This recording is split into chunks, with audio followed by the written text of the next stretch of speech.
Hi, guys, and welcome back to Live and Learn with Livy. Clearly, I am fucking Livy. I am your host today. How are we all doing? I'm good. Thank you for asking. I'm a little bit tired. Oh, nope, no, the fuck I'm not. I'm actually not tired whatsoever. I decided I'm going to come on here, stop bitching, stop complaining, because who is that benefiting? Not I. But if you're watching the YouTube, you're like, girl, why are you in full glam? Because I'm headed to an event later and I was like, let me just do full glam. I also haven't done like an eyelash in a minute. I have not put a false eyelash on in a fat minute. So I was like, you know what? Let me pop out. I forgot what it feels like to actually pop out and be a glam woman, because like normally I'm not doing like fake eyelashes or anything anymore. So I'm now like, no, let me pop out. Let me be that girl one more time. Anyways, let me get into just like my past week. So I did actually, me being like pop out, I did go out. Livia was in town. If you guys remember Livia, you remember Livia. Livia was in town from Friday to Sunday. So Friday we all went out together. And you guys know I don't drink. And I fully had convinced myself that the water I was drinking at this little restaurant place that we were at, it was like a restaurant slash, I don't know, somebody was DJing. And that was like the whole thing. We knew the DJ, we were there for the DJ, whatever. I was like, oh, this tap water I'm drinking, this is Molly water. Like, you can't tell me that this isn't Molly water right now. Like, I know for a fact I'm consuming Molly water. And I was like, okay, but like I'm dead sober. So I'm in my head now. I'm like, wait, why do you even think it's Molly water? And it was just simply because I had a thought, like an anxiety thought that was like, hey, Livy, what if this is Molly water? Like, you never know when you could accidentally be drinking Molly water. So all my friends are drunk and I'm in the corner having like a little mentee bee about it being Molly water. I remember I even looked at Liv and Sissy and I like quickly mentioned something about it being Molly water. And they looked at me like, you're not drinking Molly water. But ever since that one time, I don't know if I told you guys about this, but like Tim's for New Year's Eve. Can I say this? Yeah, I mean Tim wasn't doing Molly, but everybody else in his apartment was, and they were drinking Molly water. And I remember we were going out for New Year's Eve. I had fully convinced myself I had consumed the Molly water, and I was like looking at myself in the mirror, and I was like, "Well, my eyes do look dilated. Like it looks like I did Molly." And if you don't know, hard drugs are like the most terrifying thing in the world to me. Like not gonna say that. I was like, I would rather have a train ran on this asshole. Nope, wouldn't. I'm really trying to be better about that and not say things like that. But like, who am I to filter my authentic self? But like, I would rather do a million things than ever drink Molly or do Molly. It just seems absolutely terrifying to me. And I'm someone who likes to have control out of all aspects of my life. Me popping an occasional Molly, never on the agenda. So the fact that I was consumed with the thought on this past Friday that I was randomly drinking Molly water, which I wasn't. I literally wasn't drinking Molly water. It freaked me out and I did send myself home. But also, after that night, didn't have a sip of alcohol, didn't have a sip of anything. I was like, wait, why am I the next day? Why am I hungover? Why do I feel so genuinely hungover? Like I feel absolutely horrible. And I was like, what is this? Like I didn't have anything to drink. I didn't sip on any Molly water. Like we're good. Like I should not feel hungover in any sense of the way because I didn't do anything. So why am I feeling hungover? I felt so hungover. The next day I just wanted to sleep. And so I was like, okay, wait. Is it not the drinking whatsoever for me? Like, am I low key fine with alcohol? It's just the actual fact of me leaving my apartment and going out and being surrounded by people. And I was talking to Chat because I talk to her every time I'm like confused about something or I need like advice on something. And she was telling me, she was like, you probably were just like overstimulated. I was like, is that what that was? Because that doesn't, but like that pisses me off because I get so overstimulated that I feel hungover the next day. That feels so insane. But I also like my YouTube tarot card reader has always told me, you know, she doesn't even talk directly to me. Actually, I'm trying to get her on this podcast, but she's always been like, if you're, I guess I'm just such an empathetic soul and I'm just so empathetic because you have like a lot more, you can take on people's emotions and things like that. And I've always heard that, but I was like, why would I take on these bitches' emotions? You know what I mean? Why would I do that? But I guess that's what I've been doing because who am I to feel hungover the next day when I didn't that? You know how annoying that is? It's like, okay, God must really hate you, bitch, because I'm sorry. I always have the phone on do not disturb. Why would that come through? Erica must have like notified anyways. I was like, I don't like any text messages coming through on my phone. But No, that's just so annoying. Like, clearly, I'm just not God's favorite. If you're going to give me a hangover and I didn't even drink, buddy, what the fuck is that about? So, that was just my past weekend. It was like being hungover for what reason? Literally none whatsoever. I also have like a cut on my lip. Not sure what that's about.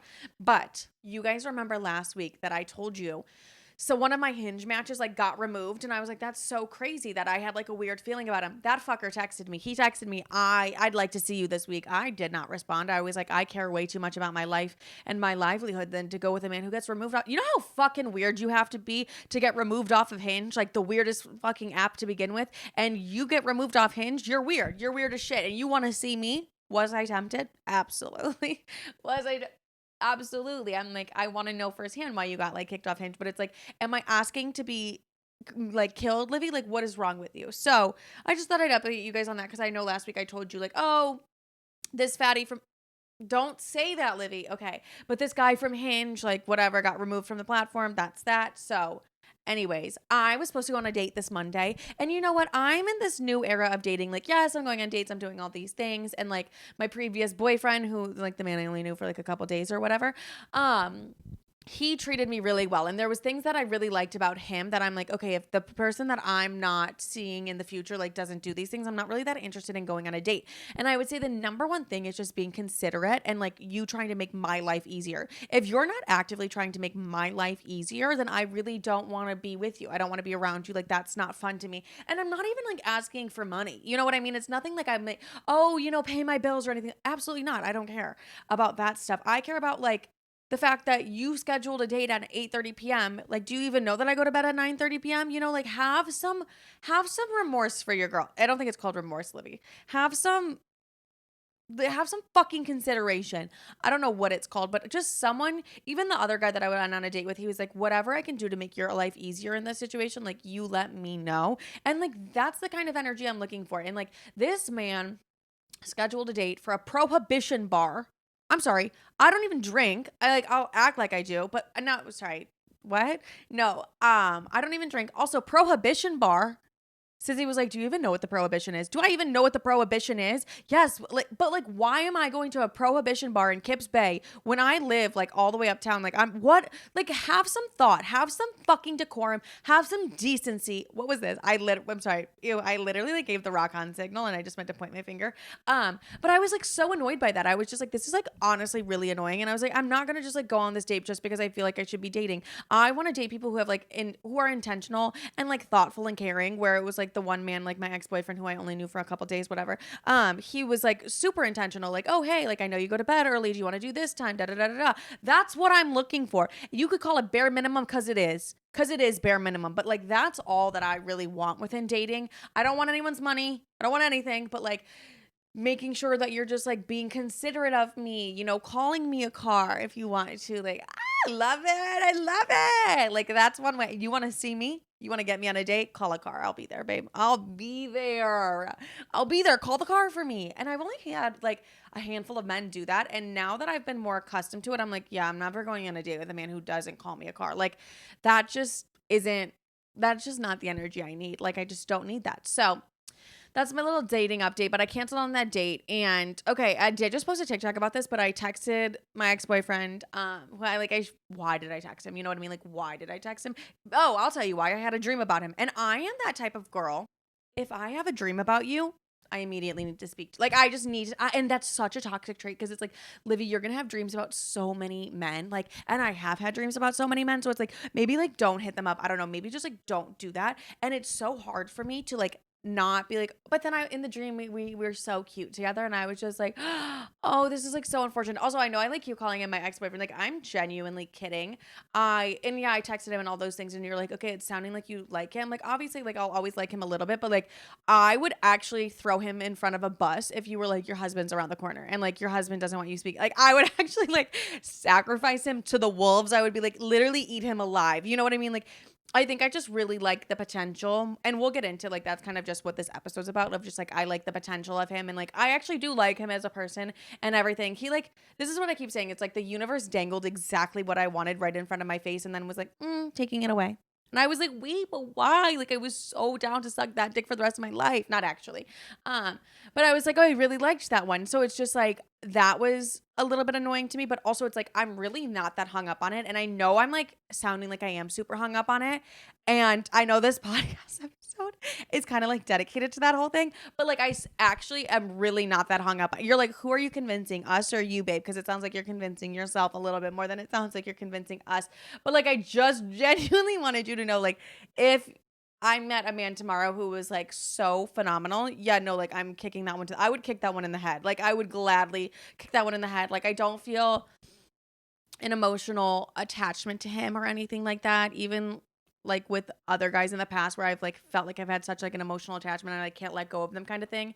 I'm not feeling that with this one. I'm kind of like, oh, that's just like a bummer. Like, you know what I mean? Like, ugh, it just kind of sucks. Like, that's kind of the situation that I'm feeling with this one. Also, like, just ignore my jug of coffee in the corner. I'm low-key sick, or I'm getting sick, or something's deeply wrong with me, because like I was on a walk with Tiny and I was huffing and puffing, and we do our walks every day. And like I was like, okay, not me, like, why are you huffing and puffing? Like, what?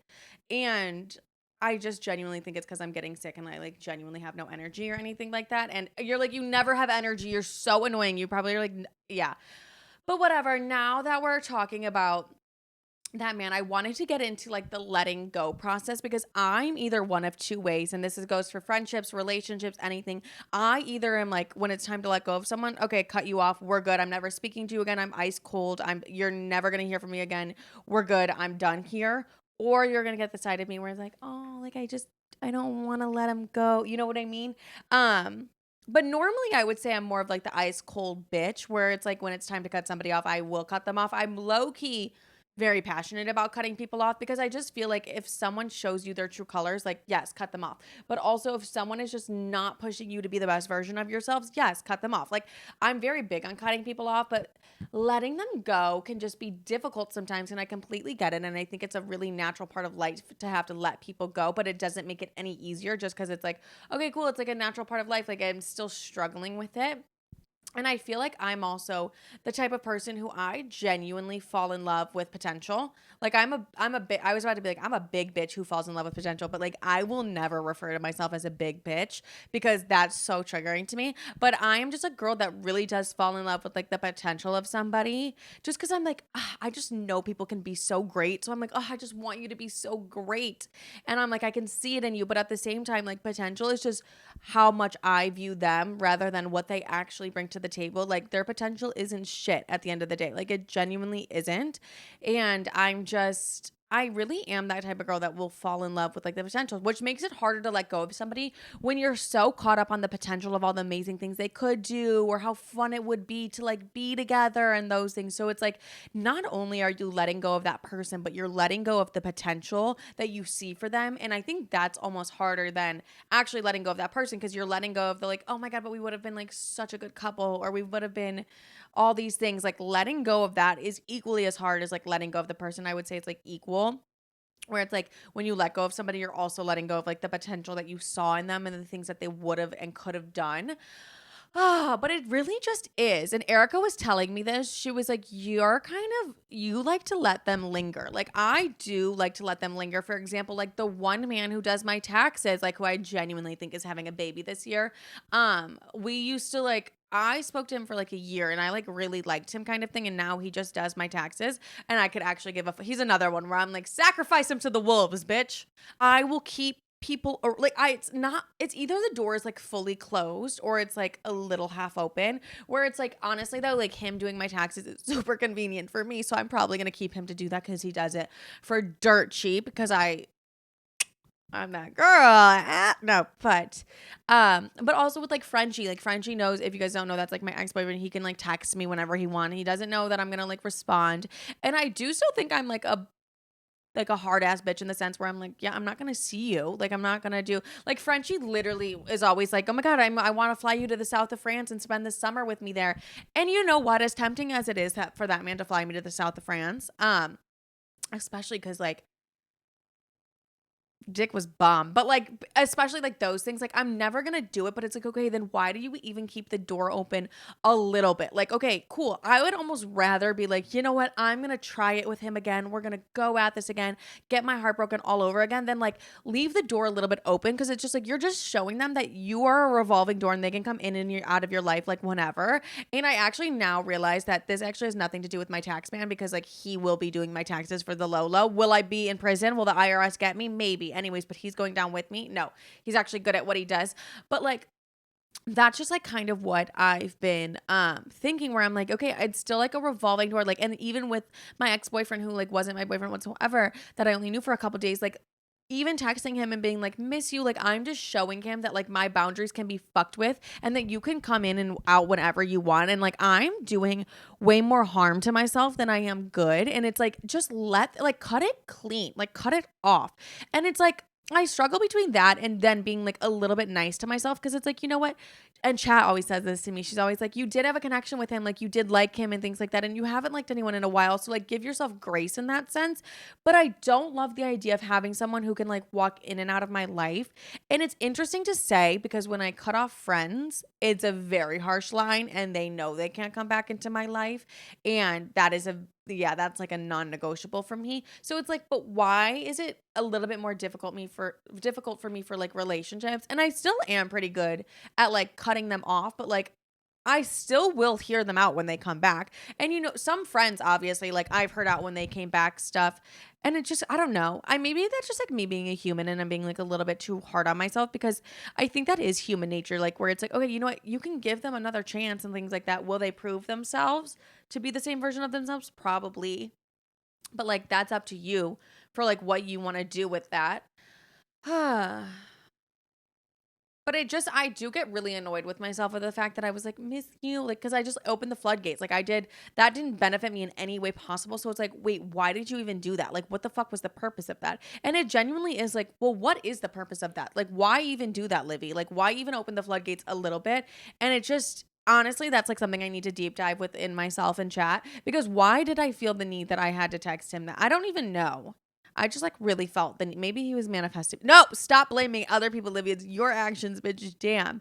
But I also am like, okay, it's not that big of a deal. Whatever. You texted that fucking loser. Who cares? You know what I mean? Because at the end of the day, even if you text your ex, you go back and you're like kind of feeling shitty like I am, I think your bounce back rate is like the most important thing. And I think your bounce back rate for any aspect of life is the most important thing.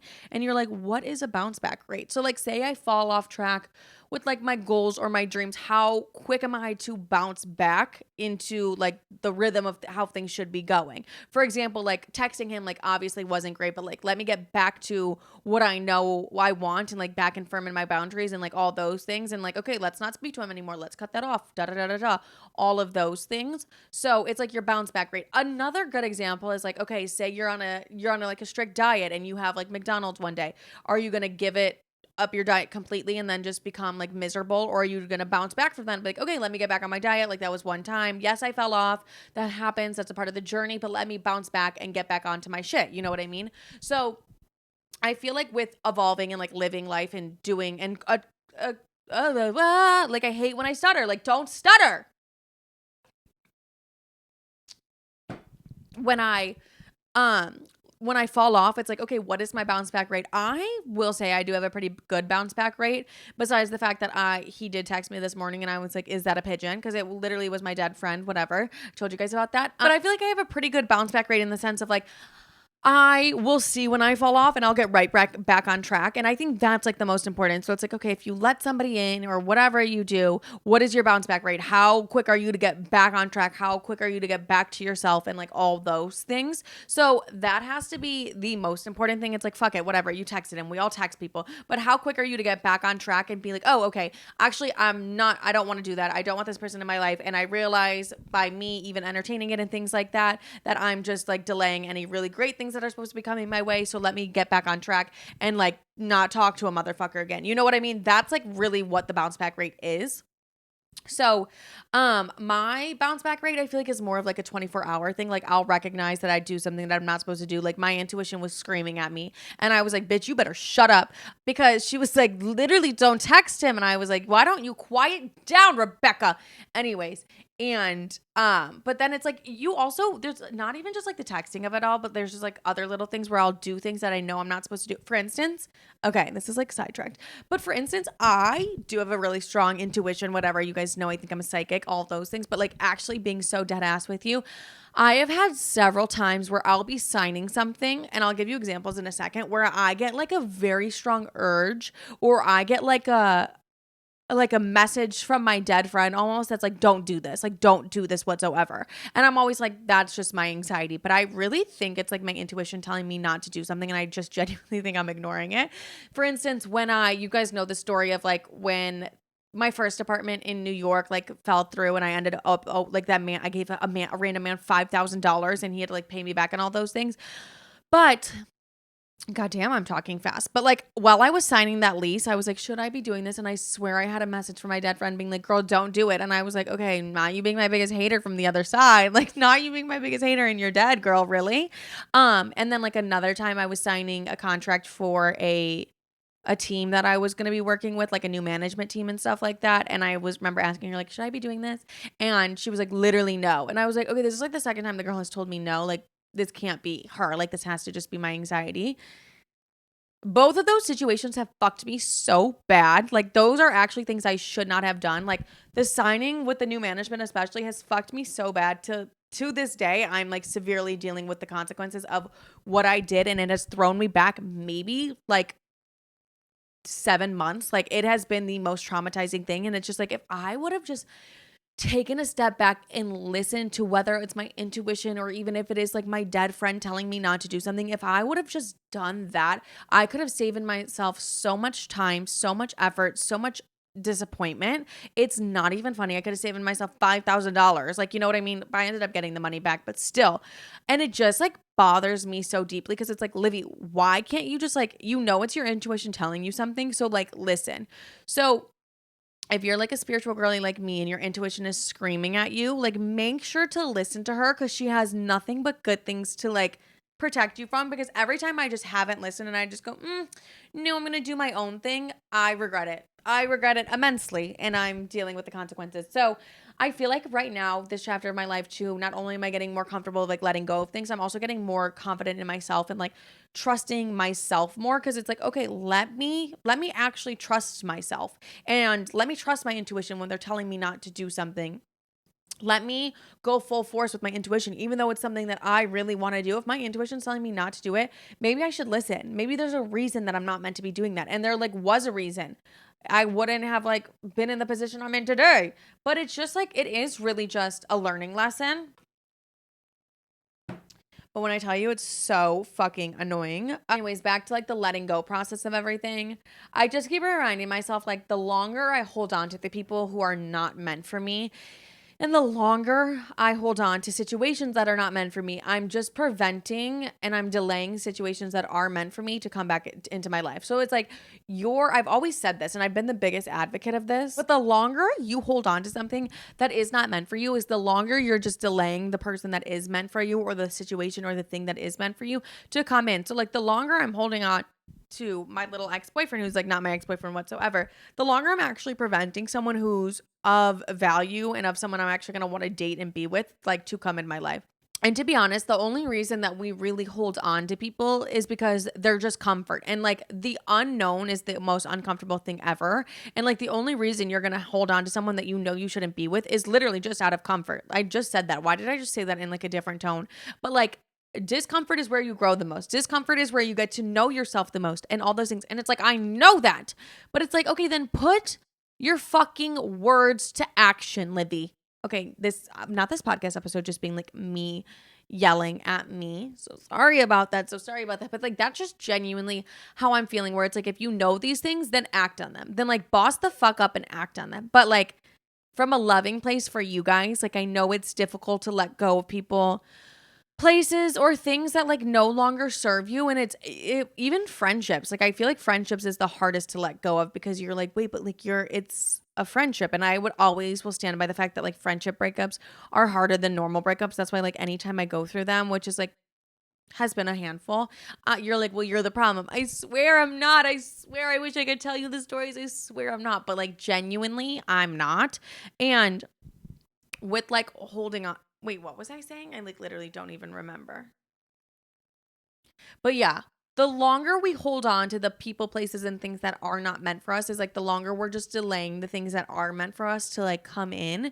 And I don't think we should be holding ourselves back from the things that are genuinely meant for us. And I think the only way we're doing that is by holding on to stuff. So that's just my opinion of like the letting go, because I really am in like a shedding and a detoxing era of my life of like things that don't serve me, or things that don't bring out the best in me, or people that don't bring out the best in me, or situations that don't. And I really want to get rid of all of that. And I really just want to stay far away from that, because it's just not doing anything for me than harming me more than like helping me. So that's just kind of like what I've been dealing with recently. I just wanted to ramble about that a little bit, but that is it for this week's podcast episode. I know it's a quick one. I have to run to an event, and that's that. But I love you guys so much. Thank you for tuning in. Honestly, the support is amazing. I love you. I'm so grateful. So that is it for this week's episode of Live and Learn with Livy. Make sure to follow me everywhere. Make sure to comment. Make sure to subscribe. I see everything. Make sure to DM me. But I love you guys so much. Have a great day, night, evening, whenever the fuck you're listening to this. I love you. Bye.